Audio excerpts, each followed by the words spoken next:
नमस्कार, आप देख रहे हैं दिल्ली दर्पण टीवी। आपके साथ मैं हूं खुशबू शर्मा और आज हमारे साथ मौजूद हैं जाने माने एजुकेशनिस्ट और multiple intelligence counsellor doctor Rajeev Gupta ji. आपका बहुत बहुत स्वागत है। Thank you ma'am, thank you very much. Rajeev ji, एक चीज यहाँ पर हम जिस पर बात कर रहे हैं कि आजकल जिस तरीके से सीबीएसई और एनसीईआरटी का बहुत ज्यादा इशू चल रहा है, तो उसके बीच, इन सारी चीजों के बीच किस तरीके से एक नया विकल्प बनकर उभर रहा है ई लर्निंग यानी कि स्वाध्ययन। मेरे हिसाब से जो एक नया ट्रेंड निकल कर आ रहा है, जिसको हम बोलेंगे भारत और इंडिया की लड़ाई है। तो भारत तो अभी हमारा रेडी नहीं है, लेकिन इंडिया रेडी है ई लर्निंग के लिए, जो कि मोदी जी और केंद्र सरकार बोल रही है डिजिटल एजुकेशन होना चाहिए। हम एक अभी कॉन्सेप्ट लॉन्च करने वाले हैं जिसका नाम है स्वाध्ययन। स्वाध्ययन बाय नेम वैसे ही सेल्फ लर्निंग होता है, जिसके अंदर हम एक यूनिक कॉन्सेप्ट लेकर आ रहे हैं, प्री डायग्नोस्टिक टेस्ट, जिससे ये पता चलेगा कि आपके बच्चे का लर्निंग स्टाइल क्या है। भगवान ने हमें by God we have been given 3 learning styles, one is kinaesthetics, one is auditory and one is visual. तो ये हम एक अपना एक ऐसा टेस्ट डिवाइस कर रहे हैं जिससे स्टार्टिंग में ही 3 साल के बच्चे का ही पता चल जाएगा कि आपको किस चीज़ से लर्न ज़्यादा अच्छे तरीके से होता है, ताकि माँ बाप उस पर ज़्यादा फोकस कर सकें। दूसरा, स्वाध्ययन के प्री डायग्नोस्टिक टेस्ट से ये पता चलेगा कि आपके बच्चे की प्रोफिशिएंसी लेवल कहाँ पे है। आपका बच्चा बिगिनर है, एडवांस्ड है, एवरेज है या प्रोफिशिएंट है। अगर हम ये टेक्निक से जब रिजल्ट निकाल के देते हैं टीचर्स को, तो टीचर्स को और स्कूल को और पेरेंट्स को बच्चे को उसकी फर्दर एजुकेशन में बहुत ज़्यादा मदद मिलेगी और हमारा फोकस बच्चे के ऊपर ज़्यादा रहेगा, जिसको हम कह सकते हैं इंडिविजुअल एजुकेशन प्लान। हर बच्चे का एक इंडिविजुअल एजुकेशन प्लान हो, जिसमें उसके लर्निंग स्टाइल के हिसाब से उससे पढ़ाया जाए और उसकी प्रोफिशिएंसी के हिसाब से उसको असेस किया जाए। हमारे यहाँ बच्चे नंबर लाने के लिए पढ़ते हैं, ना कि नॉलेज के लिए। अगर हमारा फोकस एजुकेशन पे होगा तो नंबर्स तो अपने आप आ जाएंगे। मैं हर बार बोलता हूँ कि नंबर्स के पीछे मत भागिए, नॉलेज के पीछे भागिए। सर, ये बात आपने बिल्कुल ठीक बोली, क्योंकि जैसा कि हम भी स्कूल्स में देखते आए हैं, तो किसी टीचर को ये मतलब नहीं होता है कि स्टूडेंट को नॉलेज कितनी है अपने सब्जेक्ट की। बहुत बार ऐसा होता है कि बच्चे को उस चीज की नॉलेज नहीं होती, लेकिन मार्क्स उसके अच्छे आ जाते हैं तो उसकी पीठ थपथपाई जाती है। एग्जैक्टली। टीचर स्कूल में पढ़ाने जाते हैं बच्चों को, वो अपने हिसाब से बहुत अच्छा पढ़ाते हैं। बच्चे स्कूल में पढ़ने जाते हैं, क्या वो अच्छे से पढ़ते हैं? ये क्वेश्चन बहुत बड़ा क्वेश्चन है कि टीचर ने तो पढ़ाया, क्या बच्चे को समझ आया? हमारे यहाँ पे फोकस कोर्स खत्म करने का ज़्यादा है, ना कि ये देखने का कि मैंने जो पढ़ाया है बच्चों को समझ आया कि नहीं आया। सर, जैसे कि आपने यहाँ पर बोला कि टीचर्स का काम आजकल ये हो गया है कि करिकुलम जो है, सिलेबस को फिनिश करवाना, लेकिन बच्चे अक्सर ही कहते हुए नजर आते हैं, खास करके जो बच्चे 10th में होते हैं, 12th में, कि वो ट्यूशन में कोर्स खत्म कर रहे हैं। तो क्या पढ़ाई वो क्या कर रहे हैं स्कूल में? यहाँ पर सवाल ये उठता है। टीचिंग एंड लर्निंग का गैप इंडिया के अंदर इतना ज़्यादा है, क्योंकि टीचर इज टीचिंग और finishing the course according to them, is the child learning, ये कोई नहीं देख रहा। जहाँ टीचिंग और लर्निंग में गैप आएगा, वहाँ पे ये ट्यूशन सेंटर्स खुलेंगे। ट्यूशन सेंटर होने ही नहीं चाहिए।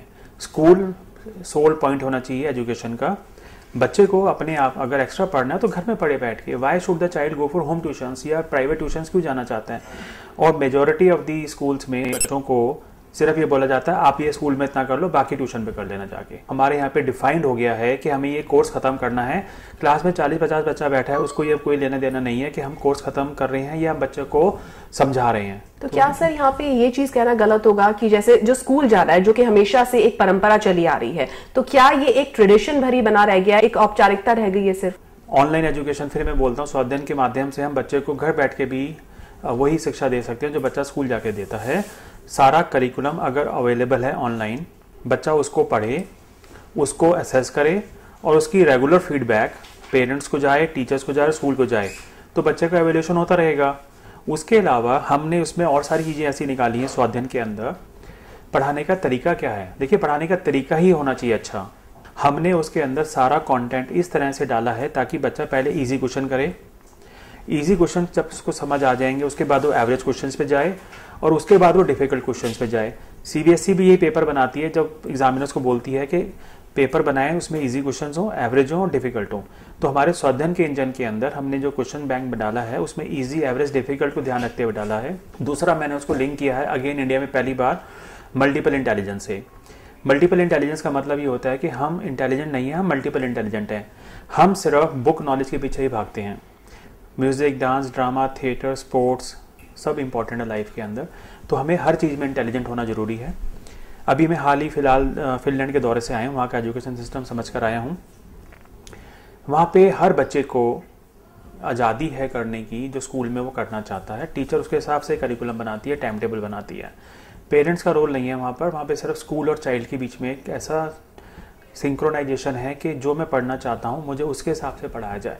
तो बच्चे को अगर गिटार प्ले करना है या डांस करना है या उसको आर्ट करनी है या पेंटिंग करनी है तो क्यों रोकें हम उसको? हम सिर्फ English, Hindi, maths, science, social के पीछे क्यों भागते हैं? बच्चे आजकल व्हाट्सएप यूज़ करते हैं, फेसबुक यूज़ करते हैं, शेयरिंग प्लेटफॉर्म यूज़ करते हैं। तो हमने उसके अंदर एक शेयरिंग प्लेटफॉर्म भी दिया जिसके अंदर व्हाट्सएप और फेसबुक के सारे फीचर्स हैं। एक बच्चा अपने नोट्स दूसरे स्कूल के बच्चे के साथ शेयर कर सकता है। टीचर्स को हम उसके अंदर एक सुविधा दे रहे हैं कि जो आप स्कूल में पढ़ाते हैं उसका वीडियो बनाएं और उस स्वधन के प्लेटफॉर्म पे लोड कर दें ताकि आपकी नॉलेज स्प्रेड हो पूरी इंडिया के बच्चों में और पूरी इंडिया के बच्चे उसका फ़ायदा उठाएं। तो कितना अच्छा हो जाएगा कि बच्चा घर बैठ के किसी भी स्कूल के टीचर के नोट्स शेयर कर सकता है, अपनी कमेंट्स डाल सकता है उसके अंदर और उसके हिसाब से अपनी लर्निंग को इम्प्रूव और मॉडिफाई कर सकता है। लेकिन सर जैसे कि यहाँ पर आपने फिनलैंड का एग्जांपल लिया और आपने आईईपी का यहाँ पर जिक्र किया, तो यहाँ पर टीचर्स के सामने इतना बड़ा चैलेंज जो ये होता है कि सिलेबस ही वो बहुत जल्दी जल्दी में लास्ट में खत्म करवाती है। तो क्या आईईपी उनके लिए ईजी होगा हमारी जैसी कंट्री में? मैं कहता हूँ सिलेबस बनाता कौन है? सिलेबस तो सरकार बनाती है, एनसीईआरटी। तो हमारा सिलेबस उतना बनाया जाए ना जितना टीचर क्लास में करा सकती है। सिलेबस बनाने के टाइम पे ऑब्वियसली एनसीईआरटी इतने सालों से चली आ रही है, उन्होंने भी स्कूल के टीचर्स, प्रिंसिपल और एजुकेशनिस्ट के साथ बैठ के सिलेबस बनाया होगा। क्या हम उसको चेंज नहीं कर सकते? सिलेबस हमने बनाया किसके लिए? टीचर के लिए, बच्चों के लिए? बच्चों के लिए बनाया ना। तो बच्चों के हिसाब से सिलेबस बनाया जाए ना, तो हम उसको उसी तरह से मॉडिफाई करें कि जितना सरल तरीके से वो उस चीज़ को ग्रहण कर सके। क्या पूरा इंडिया, जब हम एक बात करते हैं एक देश एक कानून, तो क्या एजुकेशन एक नहीं होनी चाहिए? एक एजुकेशन बोर्ड हो, एक करिकुलम बोर्ड हो, एक सिलेबस डिसाइडिंग बॉडी हो, पूरे बच्चे इंडिया के एक ही तरह की किताब पढ़ें और एक ही तरह का एग्जाम दें। अब उसको अलग से कुछ पढ़ना है तो उसको कोई मना नहीं करना चाहिए। और सर जहाँ तक कि बच्चों की स्किल्स की बात है, बच्चे ज्यादा से ज्यादा सीख पाए, तो सर मोस्टली ऐसा होता है कि जो होमवर्क दिया जाता है वो अक्सर बल्कि ज्यादातर पेरेंट्स ही करते हुए नजर आते हैं और जब एडमिशन लेने से लेकर होमवर्क तक सब कुछ पेरेंट्स करते हैं। तो इसमें क्या किया जाना चाहिए ताकि इस तरह की चीजों को रोका जा सके, क्योंकि लर्निंग तो इसमें होती नहीं है बच्चों की। देखिए, होमवर्क किसके लिए दिया जाता है? बच्चों के लिए, और 90% होमवर्क माँ बाप करते हैं। फिर मैं फिनलैंड की बात करता हूँ। वहाँ पे जब टीचर होमवर्क देते हैं बच्चों को और अगर बच्चा होमवर्क करने के लिए अपने माँ बाप की मदद लेता है तो वहाँ पे टीचर को सोचने पे मजबूर हो जाती है कि मैं होमवर्क इस तरह से बनाऊँ ताकि बच्चा खुद कर सके। और हमारे यहाँ पे बिल्कुल विपरीत स्थिति है। होमवर्क मिलते ही सबसे पहले माँ बाप बोलते हैं ला होमवर्क हमें दे दो, हम करेंगे, तुम अपनी पढ़ाई करो। तो हमारे यहाँ homework is not studies. Homework एक तरह से कॉन्ट्रैक्ट है, एक असाइनमेंट है कि होमवर्क हम कर लेंगे, तुम अपना पढ़ाई में ध्यान लगाओ। अरे तो होमवर्क किस लिए दिया गया है? Homework is that education with the child does at home. तो हम अपना होमवर्क ऐसा देते ही क्यों जब बच्चा ना कर पाए? तो टीचर को सोचना पड़ेगा। अब बात आ जाती है टीचर कौन बनता है हमारे यहाँ पे? एक साल में एनटीटी या बीएड करके बन जाते हैं आप। उसके लिए आपको रेगुलर कोचिंग भी नहीं लेनी पड़ती, अब घर बैठ के भी टीचर बन जाते हैं। तो एजुकेशन सिस्टम को पूरा रिवैम्प होना जरूरी है और इसके लिए केंद्र सरकार को पूरी इंडिया के अंदर एक तरह का एजुकेशन हो, एक तरह की पॉलिसीज हो, एक तरह के टीचर ट्रेनिंग इंस्टीट्यूट्स हो। जी बिल्कुल सही बात आपने सर यहाँ पर बोली कि रिवैम्प करने की जरूरत है हमारे एजुकेशन सिस्टम को। और जैसे कि हमेशा एक मन में सवाल रहता है और बजट भी देखना होता है पेरेंट्स को कि हिंदी मीडियम में डालें, इंग्लिश मीडियम में डालें, उसके लिए क्या क्या चुनौतियां फेस करनी पड़ती है। मतलब चुनौतियां एडमिशन से शुरू हो जाती हैं और उसके बाद होमवर्क तक चलती रहती हैं। गवर्नमेंट का रोल क्या है? गवर्नमेंट का रोल होना चाहिए ना फ्री एजुकेशन। माँ बाप को तो सोचना ही नहीं चाहिए कि मेरा बच्चा कौन से स्कूल में जाएगा, वो ए स्कूल में जाए या बी स्कूल में जाए। ये क्यों होता है हमारे यहाँ पे? हमारे यहाँ पे सारे स्कूल एक जैसे क्यों नहीं है? मेरा बच्चा कहीं भी पढ़े, ये आज़ादी बच्चे को क्यों नहीं है? माँ बाप क्यों सोचते हैं कि मेरे को उस स्कूल में कराना है, उस स्कूल में नहीं कराना? जहाँ पे जो ये चीज़ आ जाती है वहाँ पे डिस्क्रिमिनेशन आना शुरू हो जाता है। जहाँ डिस्क्रिमिनेशन आएगी वहाँ पे इक्वालिटी तो हो ही नहीं सकती है। और एजुकेशन ये बोलता है कि it should be free for all and common for all and one for all. तो केंद्र सरकार को मैं दोबारा गुजारिश करूँगा आपके चैनल के थ्रू, पूरे भारत में, पूरी इंडिया में, पूरे हिंदुस्तान में, जो भी हम उसको बोलते हैं, एक एजुकेशन हो, सारे स्कूल्स एक जैसे हों, पेरेंट्स को जहाँ मर्जी जाएँ अपने बच्चों को वहाँ पढ़ाएँ। स्किल एजुकेशन के ऊपर फोकस होना चाहिए, वोकेशनल एजुकेशन पे फोकस होना चाहिए। सिर्फ किताबों में बोलना या स्टेज पे बोलना या पेपर में बोलने से कुछ नहीं होने वाला। ग्रास रूट लेवल पे अगर हम अपने आप को कंपेयर करें, फिनलैंड एक छोटा सा देश है और इंडिया एक बहुत बड़ा देश है। अगर हम ग्रास रूट लेवल पे बात करें, एजुकेशन के मायने बदल जाते हैं। अगर हम इंडिया की एजुकेशन बात करें, मैं बहुत बोल्ड स्टेटमेंट बोलने वाला हूँ, India is uneducated as compare to Finland. India अगर 130 करोड़ देशवासियों का देश है, मेडल कितने लेकर आता है? 1 या 2? क्यों हम स्टार्टिंग से ही स्कूल एडमिशन के टाइम से ही बच्चों को हर चीज़ में क्यों नहीं ट्रेनिंग देते हैं? Vocational training, skills training, life skill training, moral education, humanities. Sir, जिस तरीके से आपने बात की कि हमें ई लर्निंग पे फोकस करना चाहिए, स्वाध्ययन पे फोकस करना चाहिए, तो अगर बच्चा स्कूल नहीं जाएगा तो यहाँ पर आपसे पूछना चाहती हूँ कि जिस तरीके से एक स्कूल लाइफ होती है जिसे लोग आखिर तक याद रखते हैं, जो समय बिताता है बच्चा दूसरे बच्चों के साथ, उसके लिए क्या विकल्प और हो सकता है? मैंने ये नहीं बोला बच्चा स्कूल ना जाए, मैंने कहा बच्चे को चॉइस देनी चाहिए कि वो स्कूल नहीं जाता तो कोई इशू नहीं है, वो घर बैठ के भी पढ़ सकता है ना। हमारे यहाँ पे स्कूल को इतनी इंपॉर्टेंस क्यों दी जाती है? मैं एजुकेशन को देख रहा हूँ, स्कूल कुछ भी नहीं है। हमको नॉलेज देखनी चाहिए कि बच्चे को नॉलेज मिल रही है कि नहीं मिल रही है। जिस बच्चे को स्कूल जाना है जाएं, जिस बच्चे को स्कूल नहीं जाना ना जाएं। तो मेरा फोकस ये है, मैं ये नहीं कह रहा कि बच्चे घर में बैठ के पढ़ें, मैं सिर्फ कह रहा हूँ कि बच्चा अगर घर बैठ के पढ़ रहा है तो कोई इशू नहीं है जब तक वो पढ़ाई कर रहा है। 10 घंटे स्कूल और 6 घंटे होमवर्क करने के बाद और 6 घंटे सोने के बाद हमारे पास 1 या 2 घंटा मिलता है, उसमें हम क्या करेंगे?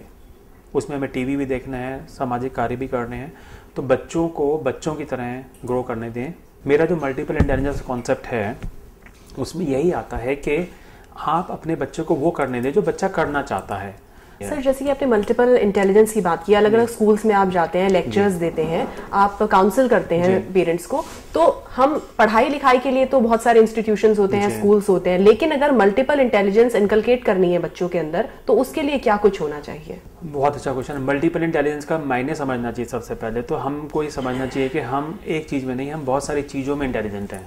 पर वो समझने के लिए हमारे ब्रेन मैपिंग, फिंगरप्रिंट स्कैनिंग का टेस्ट आता है, जिससे हमें 1 घंटे में ये पता चल जाता है कि आप क्या इनबॉर्न टैलेंट्स लेकर आए हैं, आपका नेचर क्या है, आपके इमोशंस क्या है, आपका लर्निंग स्टाइल क्या है, आपकी ब्रेन किस तरफ ज़्यादा घूमती है, आप मल्टीटास्किंग है, सिंगल टास्किंग है, या आपकी कौन सी स्ट्रीम सिलेक्शन आपके लिए आगे रहेगी, कौन से कोर्स में आप जाना चाहते हैं। अगर हमें अपनी लाइन ब्लूप्रिंट पहले से ही पता हो तो हम उस पर चलें, ना कि हिट एंड ट्रायल मेथड पे चलें। मैं कहता हूँ education is your development, your culture. हम उससे क्यों नहीं जोड़ते उसको? तो हम बहुत सारी चीज़ों में अच्छे हैं और अच्छा कर सकते हैं, यही मल्टीपल इंटेलिजेंस है। ना कि हम एक तरफ फोकस है। हम 4-5 चीज़ों के अंदर अपने अपने करियर्स को चूज़ कर सकते हैं, 4-5 चीज़ों में अपने आप को एक्सपैंड कर सकते हैं, तो मल्टीपल एरियाज में एक्सपैंड कर सकते हैं। तो ये मल्टीपल इंटेलिजेंस कॉन्सेप्ट अगर हम इंडिया में गवर्नमेंट इसको अगर हर स्कूल में बच्चों के लिए लागू कर दे तो हर टीचर को, हर पेरेंट को पता है कि हमें उस बच्चे के ऊपर कितनी मेहनत करनी है और किस एरिया में मेहनत करनी है, कौन सी इंटेलिजेंस उसकी स्ट्रांग है और कौन सी इंटेलिजेंस उसकी वीक है। सर, सबसे बड़ी बात यहाँ पर यह है, आपने बहुत अच्छी बातें यहाँ पर बताई, और सबसे बड़ी चीज़ यहाँ पर यह है कि यहाँ पर बच्चे का टैलेंट क्या है या वो क्या चाहता है और क्या सोचता है, उसको तो समझने का टाइम ही नहीं मिलता पेरेंट्स को। जब वो 17-18 साल का हो जाता है, 12th क्लास से वो चला जाता है, कॉलेज में एडमिशन लेता है, तो पेरेंट्स अक्सर चाहते हैं कि डॉक्टर बने, इंजीनियर बने, और बहुत सारे चाहते हैं कि सिविल सर्विसेज में जाए। आई थिंक जो उसके जो टैलेंट्स होते हैं, जो वो सोचता है, वो कहीं ना कहीं दब ही जाता है, उसके बाद वो खुद भी नहीं सोच पाता। यही मेरा प्रोग्राम है मल्टीपल इंटेलिजेंस का, जिसमें मैं बच्चों को टैलेंट्स ही बताता हूँ। हमारा स्कूल इंडिया का golden bells first multiple intelligence school है, जिसमें हम बच्चे की एंट्री लेवल पे ही उसका फिंगरप्रिंट स्कैनिंग और ब्रेन मैपिंग करते हैं और उसको ब्लूप्रिंट बना के देते हैं। और माँ बाप को गुजारिश करते हैं कि आप अपने बच्चे को इस तरह से रेज करें, इस तरह से पढ़ाएं, और इसके ये आगे फ्यूचर पोटेंशियल एरियाज़ हैं। हर बच्चे का अगर ऐसा हो जाए, हमारे यहाँ 17-18 साल में जो आपने बोला सोचते हैं कराना क्या है, 17-18 साल तो हमारी ज़िंदगी के वैसे ही वेस्ट हो जाते हैं। अगर हम बच्चे के पैदा होने के टाइम पे ही उसका मल्टीपल इंटेलिजेंस स्कैन करा लें, मल्टीपल एनालिसिस करा लें और उसके ऊपर उसको फोकस करके रखें, तो मेरे ख्याल से हर बच्चा इंडिया के अंदर अपने आप सुपरस्टार बन सकता है। We don't live, we exist. इसीलिए 2 बहुत बड़े अलार्मिंग फैक्ट्स मैं आपको बता रहा हूँ। India is the most depressed nation in the world and India is the country where सबसे ज़्यादा सुसाइड्स होते हैं बच्चों के। तो ये alarming facts government of India के हैं, प्रेशर्स उन पे इतने ज़्यादा क्योंकि उनके ऊपर सिर्फ प्रेशर और स्ट्रेस और टेंशन है। उनको अपनी ज़िंदगी जीने का हक नहीं है। मुझे क्या बनना है और मुझे क्या नहीं बनना, इसके लिए गाइड करिए, इम्पोज मत करिए। उसके लिए बहुत सारे रिसोर्सेज अवेलेबल हैं। मुझे कहाँ पढ़ना है, मुझे कब पढ़ना है, मुझे कैसे पढ़ना है, किसके साथ पढ़ना है, कब तक पढ़ना है, ये बच्चे की लिबर्टी होनी चाहिए। माँ बाप का रोल होना चाहिए गाइड करने का। तो दिल्ली दर्पण टीवी पे हमने बातचीत की डॉक्टर राजीव गुप्ता से और उन्होंने बहुत ही ज्यादा महत्वपूर्ण टिप्स दिए। साथ ही साथ हमें ये बताया कि एजुकेशन हमारे लिए ज्यादा महत्वपूर्ण है, ना कि एजुकेशनल इंस्टीट्यूशंस। 8 घंटे बच्चा स्कूल में बिताता है, लेकिन उसके बाद भी उसे ट्यूशंस की जरूरत पड़ती है। ऐसा क्यों होता है। इसके साथ साथ इस बात पर भी फोकस किया कि सरकार को इस मामले में इनिशिएटिव लेना चाहिए और पेरेंट्स के सामने, पेरेंट्स जिनको बहुत ज्यादा जद्दोजहद करनी पड़ती है स्कूल की चॉइस करने में, उनके सामने ये सवाल ही नहीं होना चाहिए कि बच्चे का किस स्कूल में एडमिशन कराए, और इस चीज से सभी की जो समस्या है वो सुलझ जाएगी।